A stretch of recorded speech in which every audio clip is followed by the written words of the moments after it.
Caleb Foster was found on a cold morning in January, outside the emergency entrance of a Milwaukee hospital, bundled in a second-hand baby blanket, barely a few hours old.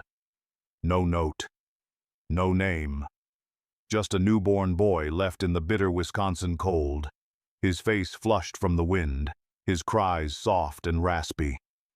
The nurses who found him named him Baby Boy Foster, after the street where he was discovered. There was no mother to hold him, no father to sign the birth certificate. Just paperwork, forms, and a growing list of strangers who'd pass him around over the years like a forgotten package no one wanted to claim. By the time he was 8, Caleb had already cycled through a dozen foster homes. Some were tolerable, others were barely livable, places where the refrigerator was locked, hugs were foreign, and love was conditional. He learned early not to unpack his duffel bag, not to ask too many questions, and to always keep one eye on the door. His name was changed twice. Once by a family who didn't like how Caleb sounded, and again by a county worker who messed up the records. He didn't bother correcting anyone anymore. After a while, he stopped answering to anything at all. He never had a birthday party. There were no first day of school pictures taped to refrigerators, no bedtime stories or Sunday pancakes. Caleb was a shadow in the system, visible on paper, invisible in every other way. The only constant in his life was movement. New houses, new names, new rules. He got used to the sound of garbage bags rustling as he packed his few belongings yet again. He got used to sleeping in his shoes in case he was moved in the middle of the night. But what hurt more than the bruises or the hunger was the silence. The deafening kind. The kind you hear when you cry yourself to sleep and no one comes to check. The kind that wraps around your chest like winter air and makes you wonder if you were ever meant to exist at all. He used to sit by the window wherever he lived, resting his chin on the sill, staring out at the driveway as if someone might finally pull up and call his name. Not the one on the clipboard, but his real name, the one no one had ever said with love. He imagined it often, almost too clearly. He could feel the hug that never came, hear the voice that never called, see the face that never arrived. And as the years passed, that hope dimmed. No one came. No one ever came. And in that quiet ache, something inside Caleb began to harden, not just his heart, but his sense of worth. He wasn't just unloved. He was unwanted. Or so he thought. By the time Caleb Foster turned 17, hope had become more of a memory than a feeling. The idea that someone might come looking for him, some lost parent, some kind soul with an open heart, had faded like the names on his old case files. His heart had grown calloused, not from hatred but from repetition. Rejection was no longer a surprise. It was the script. Placement after placement, promise after promise, he learned how to expect the goodbye before the hello. And eventually, the system gave up pretending too. No more foster homes, no more counselors trying to help. Just the quiet stamp of aged out and a few pamphlets about group shelters. So Caleb did what he had always done. He moved on. But now, with no place to land, he drifted like a ghost through the alleys of Milwaukee. He found temporary refuge in 24-hour diners, bus terminals, and emergency shelters where the coffee was stale and the blankets thin. Some nights he rode the city bus just to stay warm, circling through downtown until the driver gave him a look that said, "Time's up, kid." He'd learned to blend in with the shadows, to keep his hood up and his mouth shut, to walk like he had somewhere to be even when he didn't. He didn't steal, not often anyway. He didn't use drugs, but he didn't care about living either. Most nights, all he wanted was to disappear into the rhythm of the city, the hum of traffic, the hiss of steam vents, the occasional siren slicing through the quiet like a scream no one dared voice aloud. He became a familiar face in places where faces changed fast. Shelters, soup kitchens, bus stops after dark. Yet no one ever asked his name, not like they meant it. They called him kid, man, or hey you, and that was fine by him. Names meant attachment, and attachment meant pain. Sometimes, though, when the world slowed, late at night, when the frost crept onto window glass and breath hung in the air like smoke, Caleb would catch a glimpse of something he couldn't shake. A father lifting his son into a pickup truck at the grocery store. A family laughing around a booth at Denny's. Even a dog eagerly wagging its tail at its owner's voice. And in those moments, something sharp would twist in his chest. He'd look away fast, too fast, like the sight of love burned. And it did. He told himself it didn't matter anymore. He didn't need people. He didn't need purpose. All he needed was to get through the day, find some food, somewhere warm to sleep, and maybe avoid trouble. That was survival. That was enough. But deep down, in the parts of him he rarely visited, he still craved the one thing he'd never had. To be chosen. To be seen. Not as a burden or a statistic, but as a son. Someone worth loving, just because he existed. On the coldest nights, when he curled up behind laundromats or beneath church overhangs, he sometimes whispered into the dark. Not prayers. He didn't believe in God. Not really. If God existed, he'd clearly passed over Caleb long ago. What kind of heavenly father let a kid grow up being tossed around like junk mail? But still, Caleb whispered. Not in faith, but in weariness. Is anyone out there? He'd ask the sky. If you are, do I even matter? He didn't expect an answer. He never did.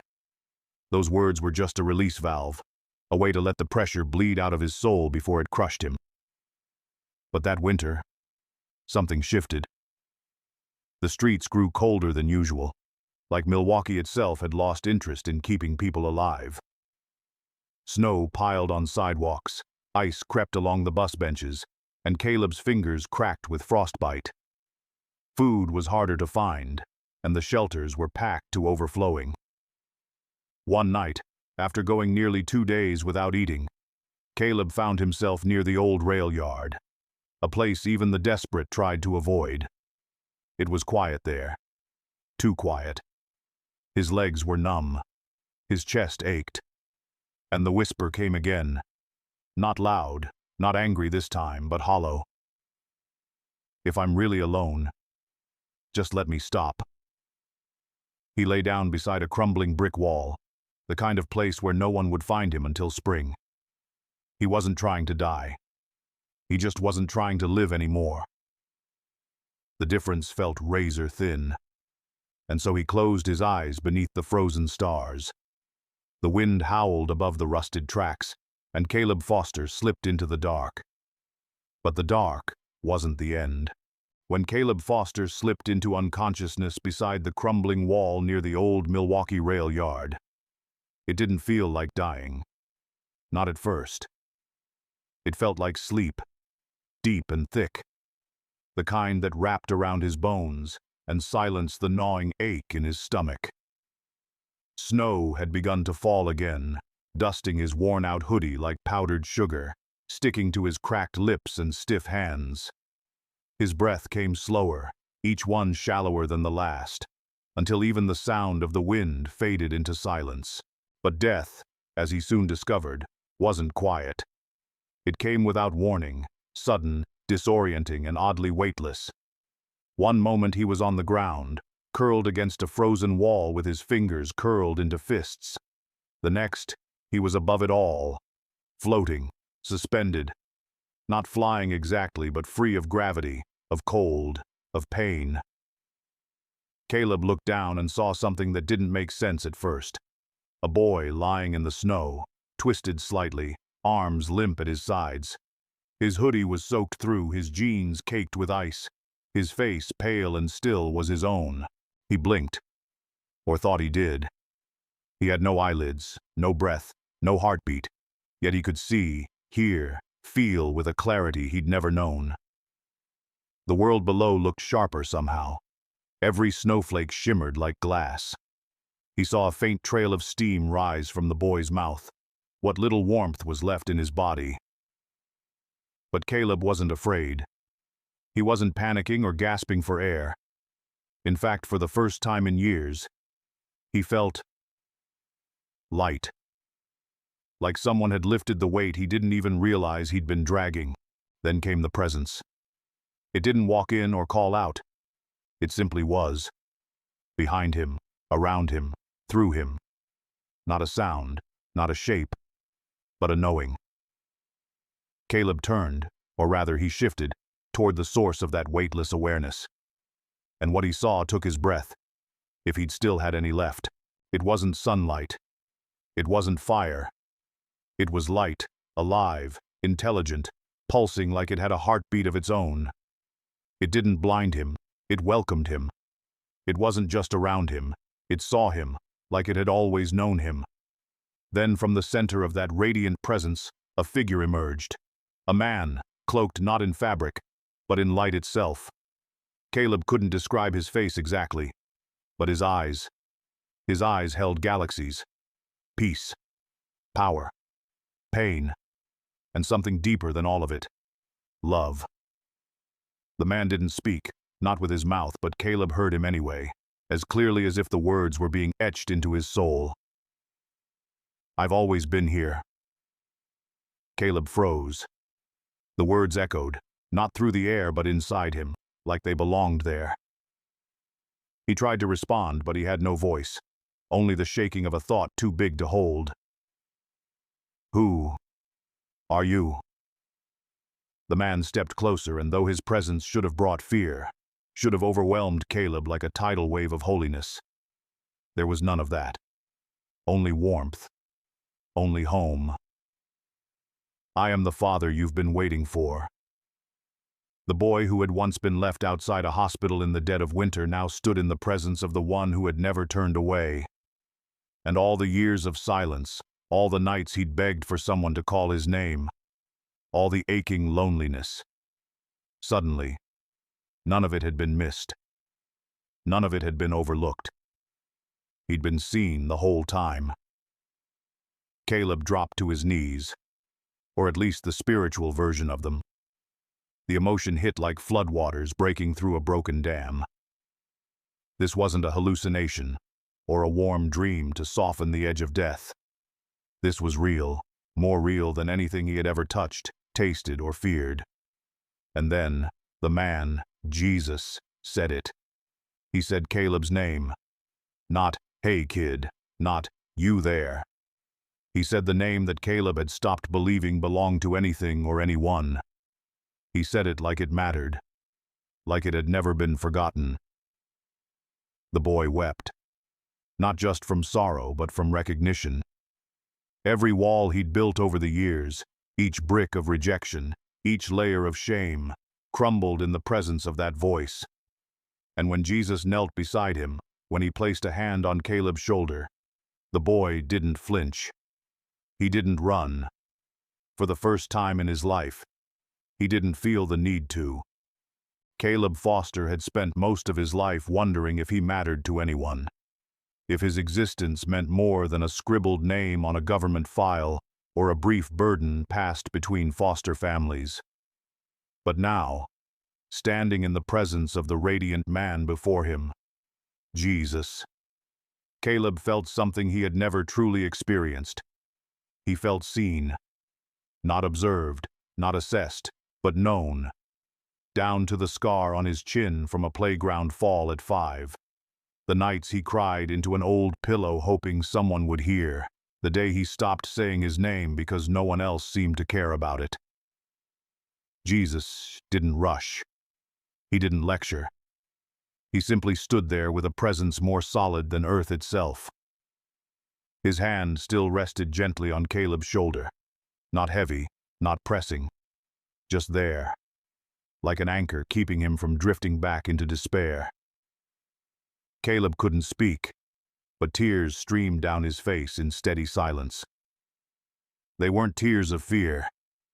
They were the kind that come when a wound so deep, finally starts to heal, and then, without any gesture or command, the space around them shifted. It was like the air itself peeled open. Caleb found himself no longer standing in the stillness of that heavenly plain, but watching a scene unfold, a memory he had almost buried. He was 5 years old again, sitting on the cold tile floor of a foster home hallway, a red backpack next to him, zippers half open, clothes shoved in hastily. He remembered this day. He remembered the sting of being told, "You're going somewhere else," without even a goodbye. In the vision, little Caleb cried quietly, his face tucked into his sleeve to muffle the sound.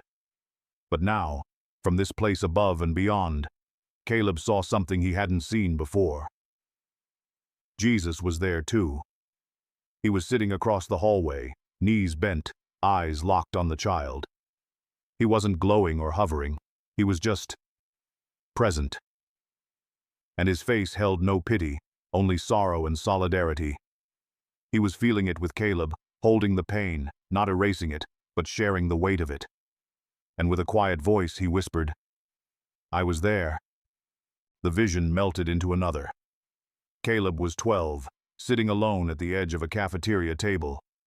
His shoes had holes in them, his shirt was a size too small, and he hadn't eaten lunch that day. Kids at another table laughed, one pointing and whispering something cruel.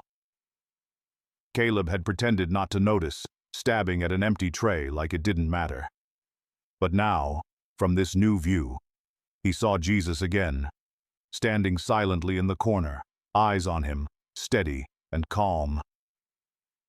"I saw every moment you felt invisible," Jesus said, his voice gentle but strong. "Even when the world looked away, I never did." Memory after memory played out like an old film reel. Caleb on a thin mattress in a group shelter, punching the wall with his fists and whispering curse words into the dark. Caleb at 14, being pushed into a locker and laughed at. Caleb at 16, sitting in the back of a church he wandered into for warmth, too ashamed to even look up at the altar. And in every moment, Jesus was there, not intervening in grand, cinematic fashion, but present, as if his very nearness had kept Caleb from going over the edge completely. Caleb turned to look at him again. His voice cracked as he finally asked, "Why didn't you stop it? Why didn't you say something?" Jesus looked at him with that same unwavering compassion and said, "You were surrounded by noise, but I never stopped calling." Caleb blinked. "What noise?" "I was alone." Jesus nodded softly. "Not noise in your ears, noise in your soul, the shame, the lies, the voices that told you that you were worthless, broken, unlovable. They were louder than my whispers, but I was speaking through every good thing that found you. A kind word, a stranger's glance, the ache in your heart that refused to give up hope. That was me." Another tear slipped down Caleb's cheek. He remembered now, moments that felt so small at the time. A bus driver who gave him an extra sandwich. A nurse who wrapped his blistered feet without asking questions. A caseworker who once said, "You're stronger than you think." Back then, he'd brushed those off as luck. Now, he knew better. Jesus stepped closer, raising his hand again, not to command, but to invite. "Come," he said. And with that word, another vision unfolded, not of the past this time, but of the unseen battles Caleb had never known about. He saw the families he was almost placed with, homes that looked picture perfect but were full of secrets, rage, and darkness. He saw the near misses, moments when someone dangerous almost entered his life, but was turned away at the last second. He saw doors that didn't open, not because he was cursed, but because he was being protected. "You were angry about what didn't happen," Jesus said, "but you never saw what I kept from happening." Caleb covered his mouth, overwhelmed. The pain, the silence, the loneliness, they were real. But now he knew. He had never been alone. Not even once. Jesus had been there, not just watching but weeping, shielding, whispering. And now, finally, Caleb could hear him. Caleb Foster stood quietly, heart pounding in a space where time didn't tick and breath wasn't needed. Around him, the memories of his broken childhood had played like ghostly echoes, each one wrapped in sorrow, now reframed by something he never expected. Presence. Jesus hadn't explained away his pain. He had sat in it. He had shown Caleb that through every bruised moment, every unanswered cry, and every sleepless night, he had been there, not distant and watching, but weeping and shielding, unseen and yet never absent. But the next thing Jesus showed him would reach deeper than memory. It would go to the very heart of Caleb's identity, who he really was, and why he had endured so much. Without words, the space shifted again, not outward, but inward. Caleb didn't move, but the atmosphere around him began to change, like a veil was being pulled back from the deepest part of his soul. It wasn't frightening. It was familiar, like walking into a childhood home you never knew you had. And then, Jesus lifted his hand again, and what Caleb saw next took his breath away. If he'd still had breath to lose. A soft voice echoed from somewhere beyond. "You're alone." Then another, sharper. "You're unwanted." And another still, colder than the others. "You don't matter." Each phrase was like a cold chain tightening around his chest, familiar, suffocating. He had heard these voices before, not once, not twice, but 1,000 times in his life. They weren't just memories. They had become the background noise of his identity. Jesus turned to him and spoke with a fierce tenderness that cracked the silence. "Those were not my words." Then, with a motion of his hand, the voices peeled back like smoke revealing their source. Caleb watched as images unfolded before him.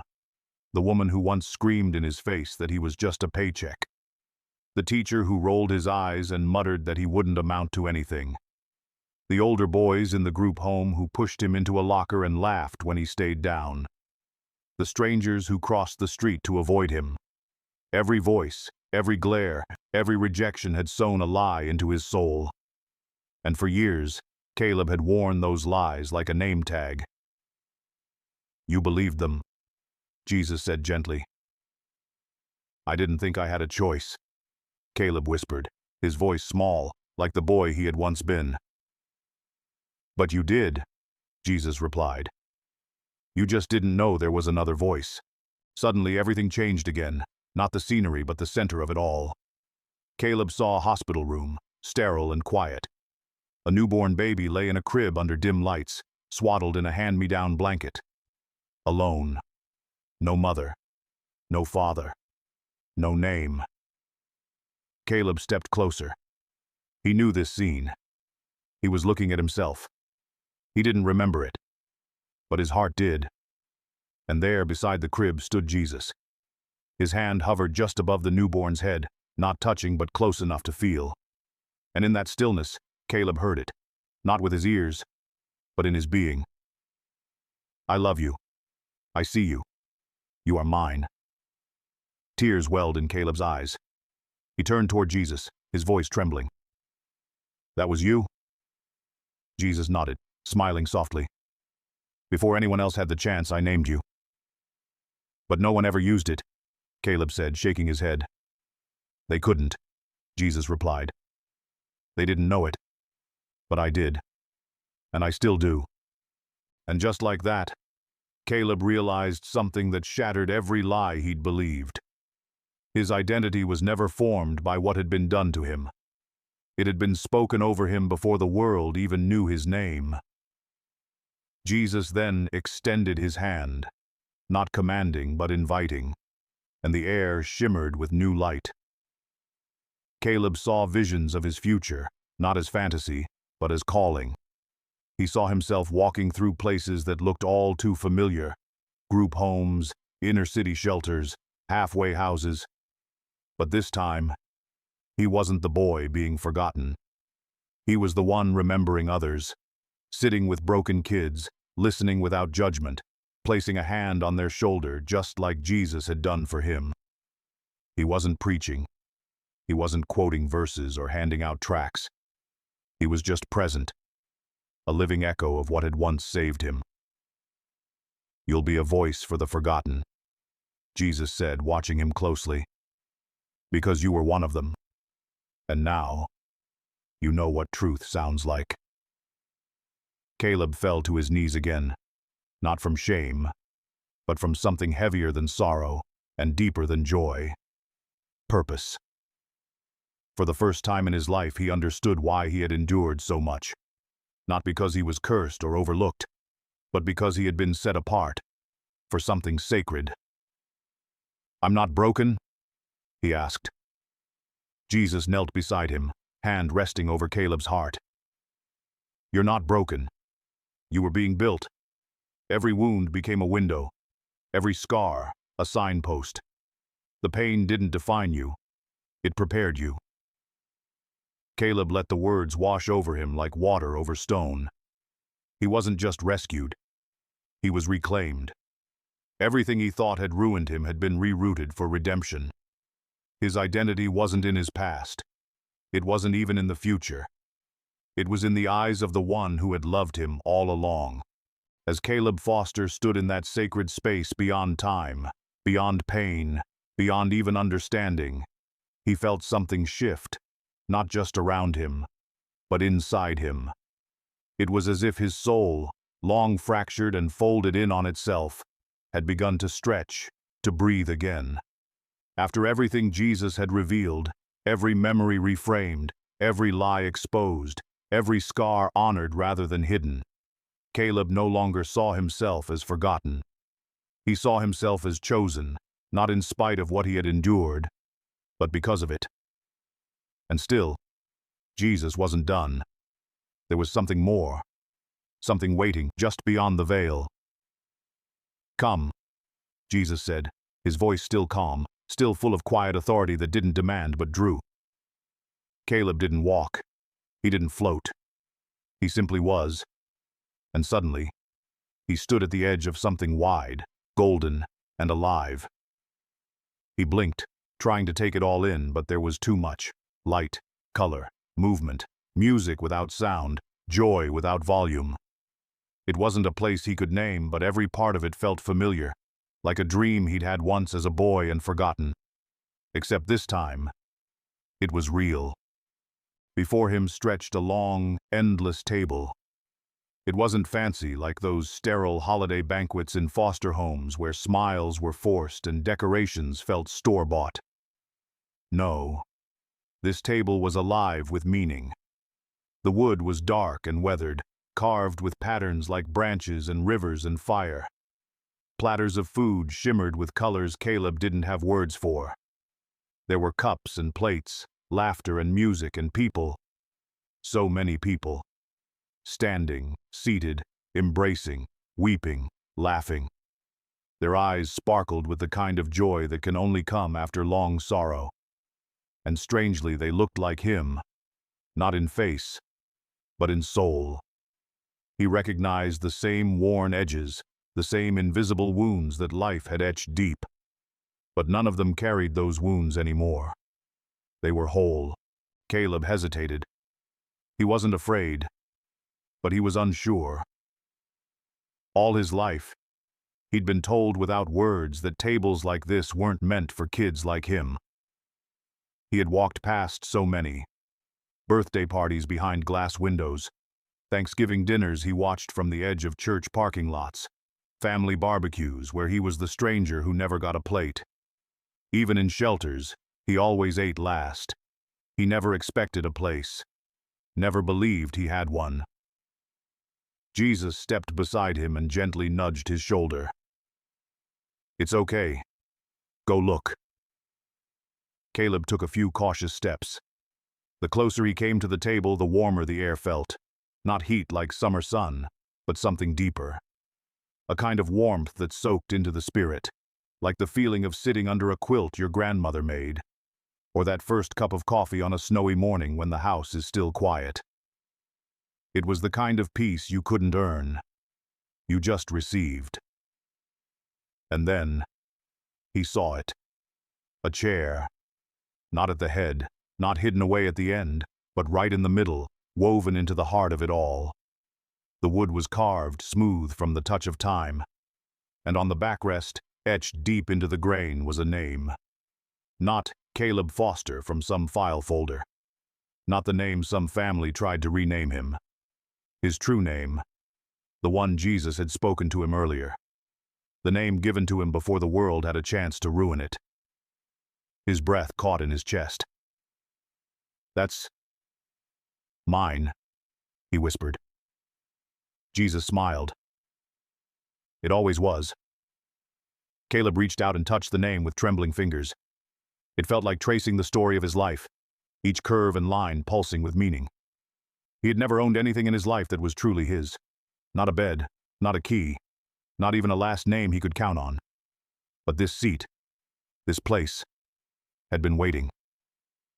Tears welled again, but this time, they didn't sting.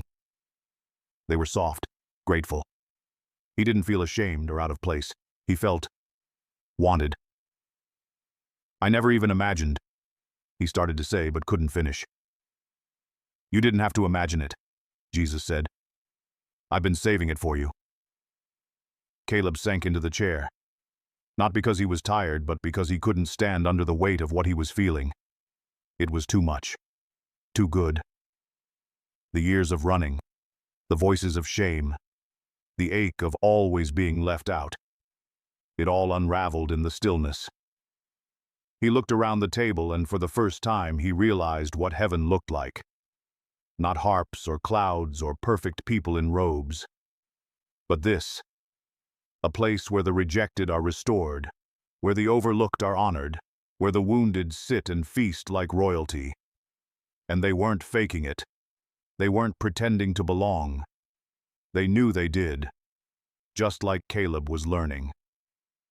He caught Jesus watching him, not with scrutiny but with joy, like a father watching his child come home after a long, hard journey. There was no rush, no speeches, no judgment, only peace. And for the first time, Caleb didn't feel like he had to fight to stay. He wasn't earning this. He wasn't lucky. He was invited.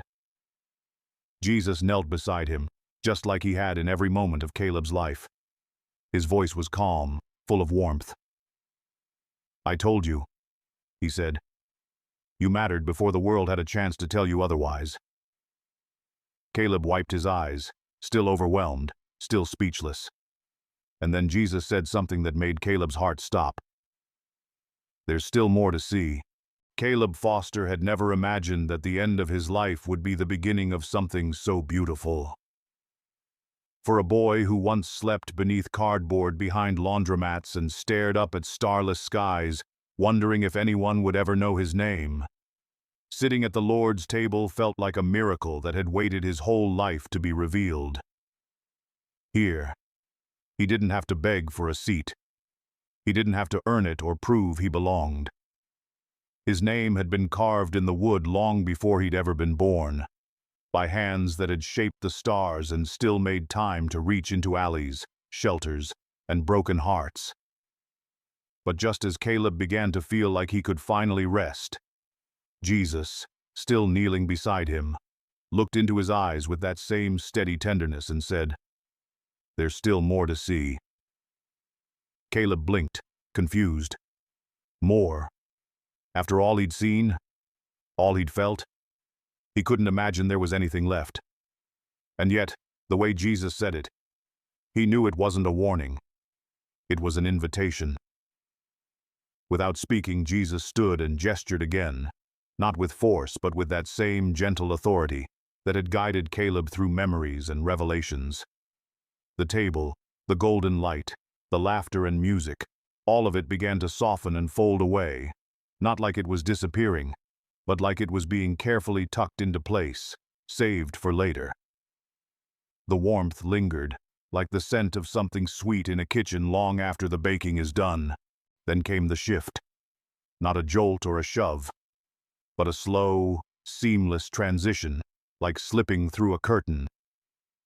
Caleb stood now in what felt like a still, suspended place, somewhere between heaven and earth. There was no sky, no ground, only the steady presence of Jesus and the faint hum of something sacred just beneath the surface. And that's when Jesus spoke again. "It's not time yet."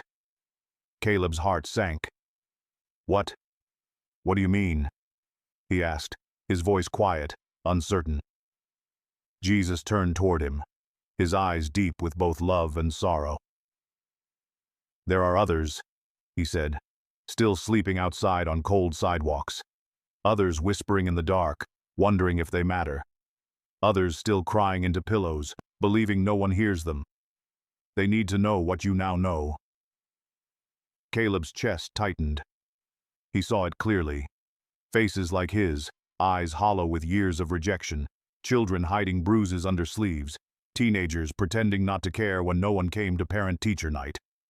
He had been all of them. And now, he understood. The journey, the pain, the long, aching silence. It hadn't been in vain. It had shaped him, not for survival alone, but for a mission. "But I'm nobody," he said, almost in protest. "Nobody listened to me when I was alive. Why would they now?" Jesus smiled, not with pity but with assurance. "You don't need to be perfect. You just need to speak." It was the same voice that had called his name in the dark, the same voice that had sat with him in his worst memories, the same voice that had whispered truth when the world shouted lies. Caleb looked down at his hands, these same hands that had once dug through trash bins for food, that had trembled from cold and shame. Now they were steady. Now they had purpose.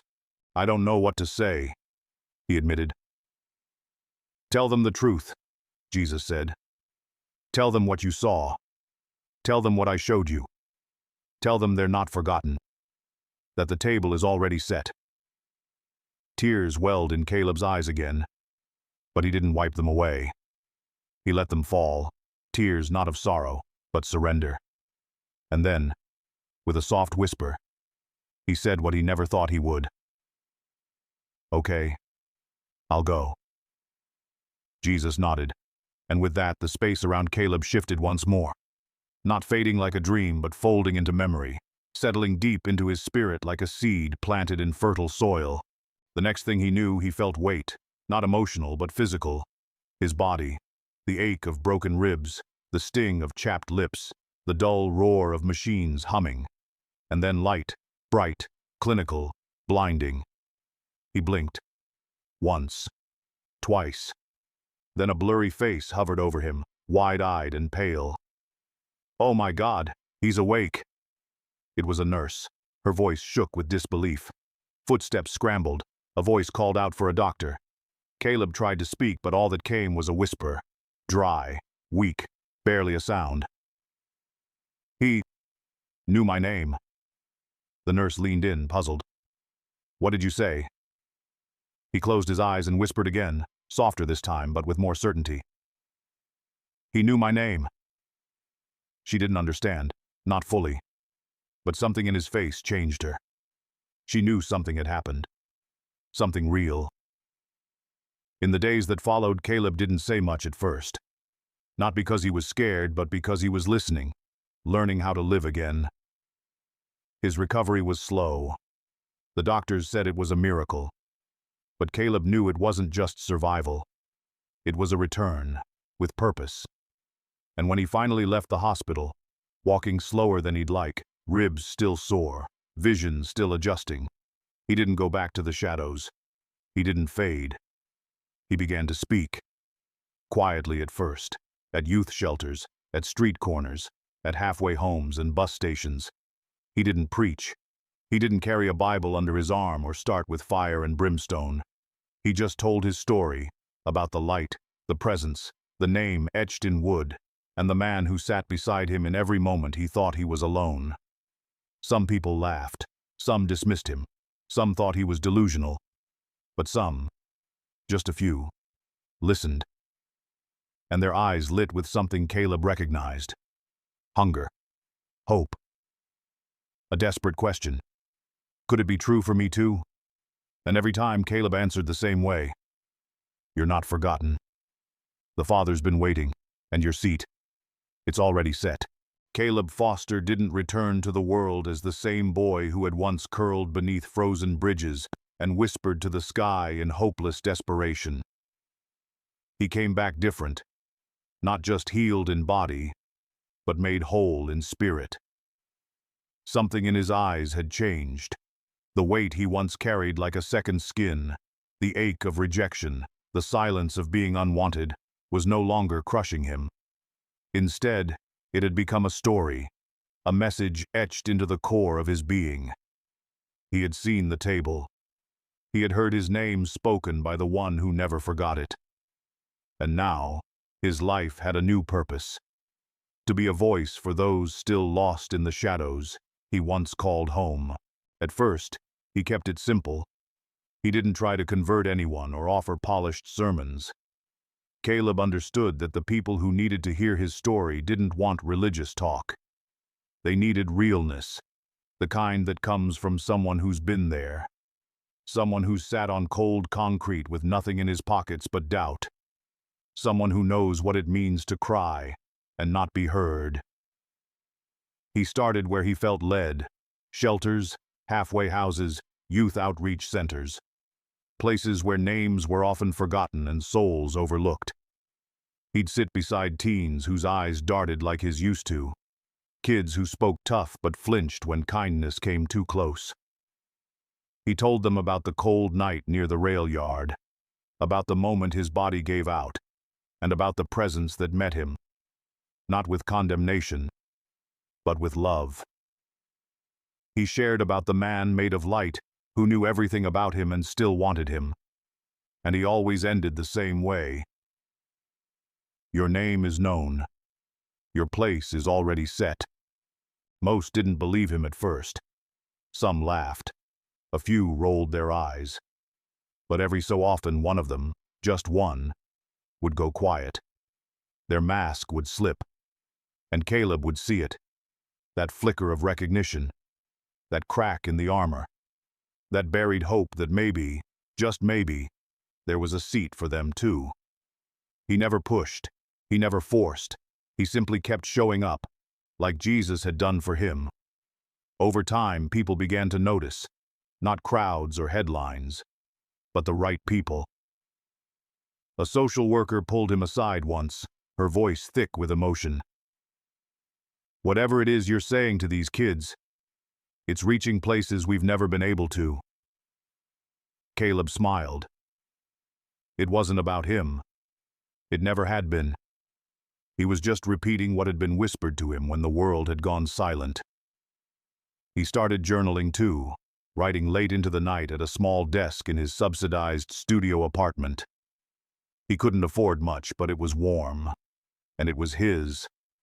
The stories poured out of him, memories once buried now reshaped by truth.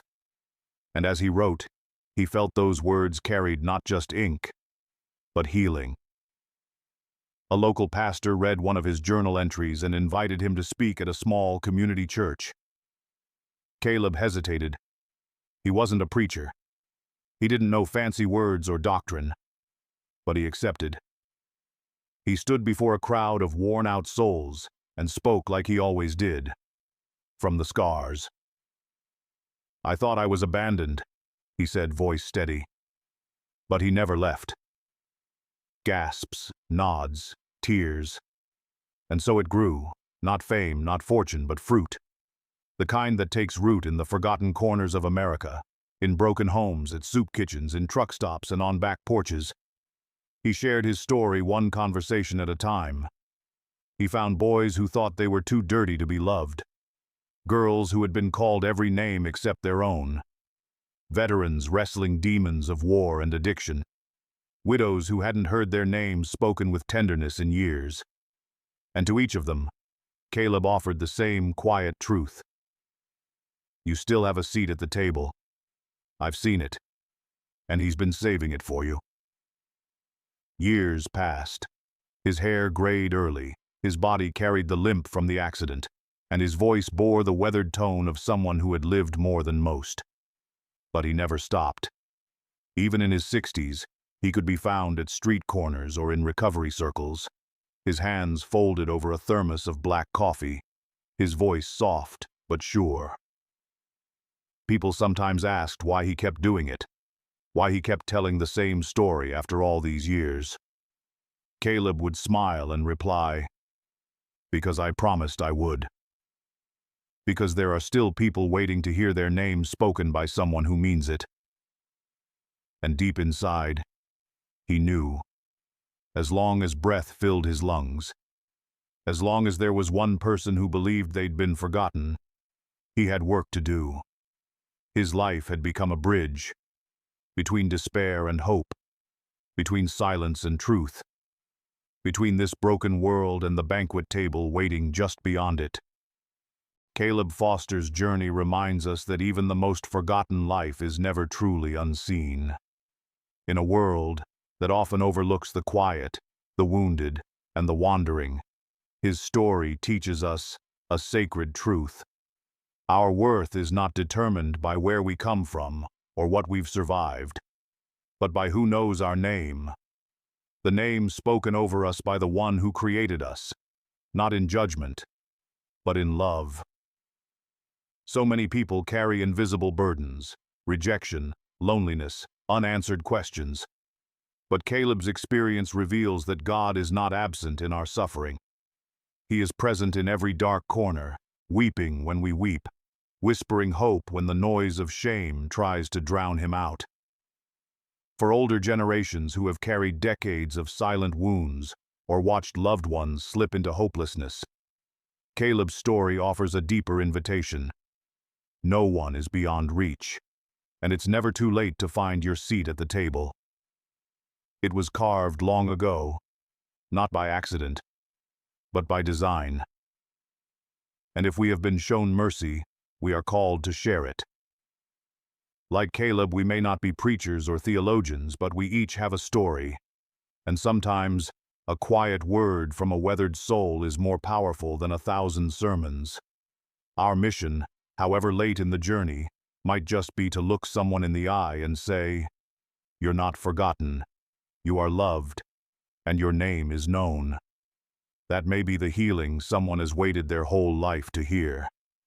And in speaking it, we might finally realize it was the healing we needed too.